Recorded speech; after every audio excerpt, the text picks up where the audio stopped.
But you won't always be. But you won't always be.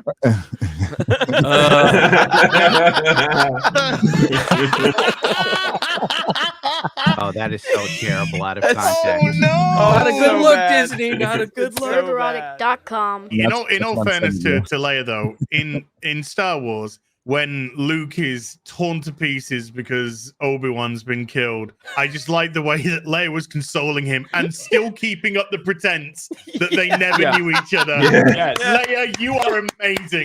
You must have been eaten up inside there, just saying, I knew him too, Luke, but no, this was Luke's time to grieve, not yours. I doffed my cap to thee, woman. I knew him infinitely, but they're the people that are trying to make excuses for this bullshit, acting as if it doesn't just completely break continuity. You know, Disney Star Wars is lucky that they have these people to run defense for them, that they will literally lap up shit and pretend it's fucking good. You cannot convince any rational person that they had this type of relationship, and then all of a sudden A New Hope comes along, and you get that message from Bail Organa to Obi-Wan Kenobi relayed through Leia, and then that there's literally no remorse, no grief, no nothing when Obi-Wan Kenobi dies on the Death Star. It is impossible for a reasonable person to accept that, but Disney Star Wars fans are not reasonable people. Don't ask They questions. can have it. Just They consume can have it. product. Yeah. Right. Yeah. When he saved tries me to a few walk away times in this to get show, she's like, "Don't go anywhere. You can't leave." Now he's dead. She's like, "Whatever." That's like, He's like known him for 48 hours at that point. These are the people that will defend this are the same kind of people that will get that line when Obi-Wan meets Luke for the first time and goes, "Hello there," you know, and they clap like mindless seals. Like that's as far as their like appreciation of something like this goes. It's like, he said the line. It destroys whenever you rewatch it. The original movie, it destroys like all the time. You're thinking about these different lines. He says, "Oh, Obi-Wan Kenobi. I haven't heard that name in a long time." Yeah. A long, like 8.5 years ago. That was the last time you heard that name. To be fair, he aged about 20 years in that time. We're gonna get a season 2. It's gonna get to a point where he hasn't heard that name in about 6 months. After Disney's done. Like, well, actually, Kenobi. Well, I haven't heard that name since last week. The thing is, the people that will accept this, that will excuse away the contradictions and the breaks in canon, they'll excuse away another season and another season and another season. Because if him and Darth Vader fought twice, what's another time? To like, honestly, if that's the mindset they have, who the fuck cares? Have them fight again all the way up till a week before A New Hope. What does it fucking matter at this point? The God idea, damn it, Ryan, eat your member berries. Yeah, exactly. The idea that Bail Organa, they now have evidence that Bail Organa is communicating with Obi-Wan Kenobi. They know that Leia was saved by Obi-Wan Kenobi, that there is this connection there, and in 10 years, they do nothing about it. Bail Organa is allowed to continue his political career when he would be assassinated immediately. Leia is allowed to have a Senate seat. Are you kidding me? None of this makes sense. Riva's still out there. With Riva's all that knowledge in her all this head. information. She should not be alive. And Garrett pointed out like that scene where she talks about going to the archives, the Jedi archives, to get the information. And like the Grand Inquisitor doesn't like share that information with me right now. For one, doesn't say that, but that was ADR. That was ADR. Yeah, that was it was an afterthought. They put it in afterwards because they went, oh shit, we forgot to give her motivation at all. You know, all of the continuity problems, all of that aside, the biggest issue I have post this is Riva. Riva knows every fucking major secret in the galaxy now. She's unstable. I mean, like easy to coerce. She could change her fucking mind. I mean, she just about killed a kid. Her hair was messed up in the final scene, Gary. Her hair was a little off. She was trying to kill a kid to take revenge on all the kids that had died. She needed to kill men, women, and children, and particularly children, and lots of them. And the people that she turned against the Jedi, she had to kill a lot of Jedi to avenge the Jedi. Okay, she's fucking leave Reaver alone. She's got the peacemaker like logic there, where it's like, I cherish peace. I don't kind of care how many men, women, and children are going to kill to get it. I'm gonna get vengeance for the Jedi by hunting down and killing the Jedi. You pointed out yourself, Gary, in your video, where it's like that end scene between Kenobi and Riva, where she's spared Luke and he's been taken away, and it's just the two of them out in the desert. That would absolutely have made sense for him to have killed her in that moment. Mm-hmm. It would have been a nice shocking like revelation about his character that he's finally willing to take the tough decisions for the greater good. But it's like, no, he just leaves her. Didn't even make sure she got off planet. Like, she was just 5 steps away from the house. She's right there. But you can't. The thing is, you couldn't justify him killing her there when he didn't finish off Vader. You know what I mean? None of it's justifiable, because when he left Vader on Mustafar, it's like, okay, I can get that, because he was mutilated, he was on fire, like he wasn't going to survive. It's like that guy's not going to make it. Of course, I can leave him here. But this time, it's like, okay, his face mask is fucked up, but he's still very much a threat. You really shouldn't walk away from him in this moment. He needs to be stopped now. That just breaks his character completely. Yeah, because he's purposely leaving him alive. He knows that he's going to live. Because his ship's there, the ship's in orbit. He know Vader's going to live. Somebody's going to come down. They're going to say Vader is.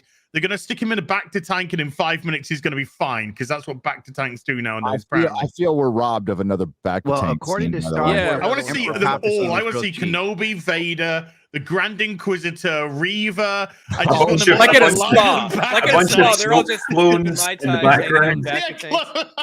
Fucking Dooku's and fucking whatever. According to like Star Wars lore, Emperor Palpatine was real cheap, so I could totally see him picking up Vader and giving him a shittier suit in a lesser back to tank to save money for some reason. Are you trying to tell me that according to Star Wars lore, Sheev Palpatine was cheap? Yes. Yeah. Okay. He was like Biden. Just checking. Like he put all his money into the wrong places. Like you get Star Destroyers, useless stormtroopers that die all the time, but he gave Vader like the lowest tech possible. Ships so that didn't know which way was up. Yeah, exactly. Can someone please explain to me how they somehow forgot? They just forgot that they have like squadrons and squadrons of TIE fighters on that Imperial Star Destroyer, so they could actually do two things. They could actually pursue this entire ship full of refugees. What about this? I honestly think tractor beam. What about the tractor beam? That you have to be in range for that. You have to be in range. I think the problem is they couldn't find the sound effect for the TIE fighter engines, and so they're like, nah, we can't put any in because there's not a single one in the whole scene. Nah. It's like, well, we just have to have Star Destroyers. It was obvious they were like on some kind of time crunch with this, right? No, they were on a don't give a shit crunch. Well, that too. The editing looks so. There's so many bad things in it, and I talked about it the other day. We talked about it earlier in this series, and also in the Boba Fett series. I think they're severely limited cinematography wise by the volume. Yep.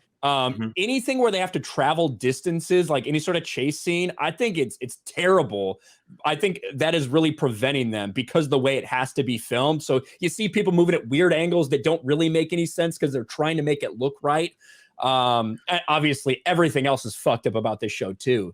But I think it's glaringly obvious at this point in time now that whenever any distance has to be traveled, they can't effectively show that the way they're shooting this. Going back through the show editing last night, I found a bunch of issues just editing wise. Like the skill of whoever's editing is just horrible. There's like extra 3 frames in between shots when they don't need to be. Yep. And to speak on that, Ryan, there's a scene in the second episode where Obi-Wan is talking to little Leia in the middle of the like Coruscant looking underground area, whatever that fucking planet was called.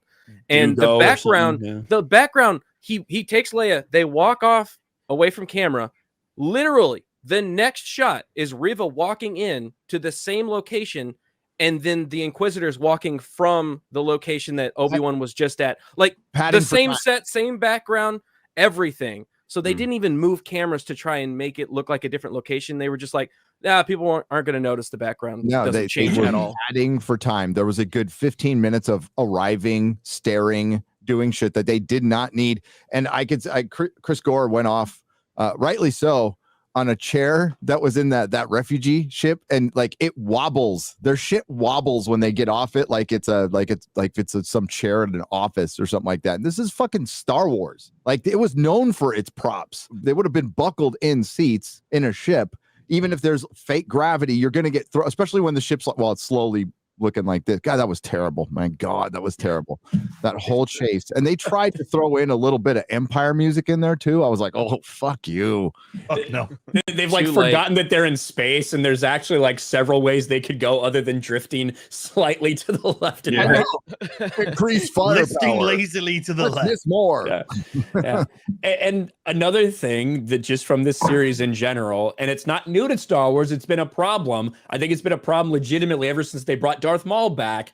Death means absolutely nothing in Star Wars once again. Once you decide to bring Darth Maul back, once you have a man who's been bisected, cut through the spine, has no asshole, and he is somehow able to live for years and years and years, and you bring him back to life and make him such an important part of what they were doing in that time frame, who can't survive? No one's truly gone. No one's truly gone. And I don't have a problem with Darth Maul coming back because it was earned. It was earned through the audience. The audience wanted it back. The problem is, I don't care if that. I don't care if they want something. It doesn't make sense. Well, I understand that you should go work for Lucasfilm. But the audience wanted it back. No, because there are people, Jeremy, there are people that wanted this series, but you can't do it because it breaks fucking continuity. So sometimes you have to have control over that. But that's my point. Darth Maul was earned because the audience wanted to see more of him, because we didn't get enough of him in The Phantom Menace and he was misused. I get all of that. I'm saying I understand it. But the point is they're making decisions not based on the audience. Now, they're making decisions based on what they want to see. They're not even taking the audience into consideration. That's the problem. Is Darth Maul was made because there was enough demand for it. These decisions are being made because the activists that are involved are deciding we are making decisions that we want to see in Star Wars that don't do anything to complement anything. That's the problem I have. I think part of the problem that you've got as well is they are working within the constraints of whatever canon they choose to adhere to. So with something like the Grand Inquisitor, we know that he can't actually die, but they also wanted that shocking moment of Reva betraying him and supposedly killing him. And, you know, the problem they have then is like, well, we have to rationalize this somehow. Is there going to be some clever explanation for it? Is he going to be cloned, replaced somehow? No, he just comes back. How did he survive? Don't know. Doesn't matter. He's back now. Shots to the chest. It's fine. But Reva didn't even need to be Grand Inquisitor. Why was there a necessity to make a Grand Inquisitor? Because a false sense of security. They wanted her to have power. Because Vader was letting somebody. Yeah, Vader was letting somebody run around for how many ever years that knew his identity. That was so reckless. They couldn't have Reva destroy Darth Vader. So then they brought in the Grand Inquisitor, the next biggest person they could think of that they could have her kill. And they brought him in, killed him, and then just brought him back later on. What you're going to learn, and by the way, 15,000 people watching right now, ladies and gentlemen, that is awesome. But what you're going to learn is Qui Gon actually just put on the shiny stuff to make him look like a Force ghost, but Reva actually, like, she healed him and showed him, like, no, even if you get stabbed with the lightsaber, it's all good. I know how to fix this. Functioning spinal columns are for fucking wimps anyway. So it's all right. Yeah. Well, I mean, but Obi-Wan and Qui-Gon have already had an interaction in the Clone Wars at the Mortis arc, right? And that was because that place was so Force heavy. That is the Force Nexus, and they even explain that's the only reason he's able to appear. And also, everything that happens on Mortis is kind of like, it's almost like happening on a different fucking plane of existence, to be quite honest with you. But it's explained in the Clone Wars season 6. It's explained by George Lucas as well that Qui-Gon Jinn is not able to appear corporeal, like in ghost form, because he had never actually completed that training. It does bring another question: how is someone going to have someone else go through the training if they haven't completed it? But they don't care. Can now. Fuck it. Exactly. Who cares? It's all right. From a writing point of view, like if I was writing this show, right, and like I wouldn't want to do it anyway, but if they made me do it, and they said you've got the opportunity to bring Qui-Gon back, we're going to bring him back as a Force ghost. You can choose when to bring him in. You know, my choice would be either peppered throughout the story where he gradually becomes a bit more of a presence to Obi-Wan during quieter moments when he's reflecting on things or he's suffering moments of doubt, or during like a lowest point in the story. It's the most sensible time to bring him in when Obi-Wan needs some kind of boost, some kind of like reassurance or whatever, a pep talk. All of those things you can do, and all of them would be dramatically satisfying in one way or another. And what do they ultimately choose to do? In the last minute of the fucking show, he's just fucking stood there in the desert like, huh, what took you so long? And that's all you get from him. It's the most pointless, irrelevant scene that does absolutely nothing for anyone. Master Key Jangler. Nice. What a waste. Are you telling What a me it was waste. not a good creative decision to have him think about Leia when he was in the pit to get his mojo back? Because I think that was very powerful. The girl who Two shots of Luke. The ultimate comment on this was just like that a 50-year-old man has to think of a 10-year-old girl to get his rocks off. God. And that is so Disney. That part too, it would be nice if That's so good. That's so good. That looks more realistic. Where have you been? I've been hanging out here. Nerdrotic.com. Please subscribe. If you like what I do here, please consider subscribing to the channel and liking and sharing the videos. It really does help. And if you did this with your favorite YouTuber as well, I'm sure they would appreciate it as much as I do.